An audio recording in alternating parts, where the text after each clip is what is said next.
இன்னைக்கு நைட்டு நம்ம சென்னை கிளம்புறோமா, அதனால மாமா காலையிலேயே போய் நம்புதாலையில கருவாடு வாங்கியிருந்தாங்க. கொஞ்சமா தான், அதை நான் கொஞ்சம் எடுத்துட்டு அத்தையை கொஞ்சம் வச்சுட்டு போவேன். நம்ம வீட்டு தண்ணி தொட்டியில் அநியாயத்துக்கு பாசம் பிடிக்குது அப்படின்னு சொல்லியிருந்தேன். நிறைய பேர் நிறைய ஐடியா சொல்லியிருந்தீங்க. அதில் முக்கால்வாசி இந்த ஒயிட் கலர் சிமெண்ட் வாங்கி அடிக்க சொல்லியிருந்தீங்களா. அதோட நேற்று வாங்கிட்டு வந்து செல்வா காலையில் உட்காந்து இதான் வேலையாகவே பார்த்துட்டு இருந்தான். நம்ம அப்படியே மதியத்துக்கு சாப்பாடு வச்சுட்டு ஊற வச்ச ட்ரெஸ் எல்லாமே துவைச்சு காய போட்டாச்சு.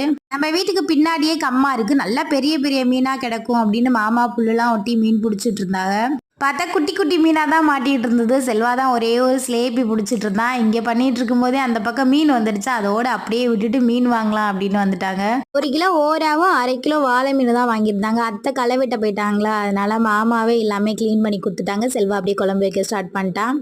ஓரா மீனை ஃபுல்லாக குழம்பு வச்சுட்டு வாழை மீனை மட்டும் தனியாக பொரிச்சாச்சு. அப்புறம் என்ன, நல்லா சமைச்சு சாப்பிட்டுட்டு நமக்கு இன்னும் வேலை இருக்குது. இன்னைக்கு நம்ம ஃபேமிலியில் நிசோக், குகன், சீனிவாசன், ரோஹித், தமிழ், கார்த்திகா, பழனிவேல், தினேஷ் அவங்களுக்கு இனிய பிறந்தநாள் நல்வாழ்த்துக்கள். வீடியோ பிடிச்சிருந்தா லைக் பண்ணுங்க. பாய்.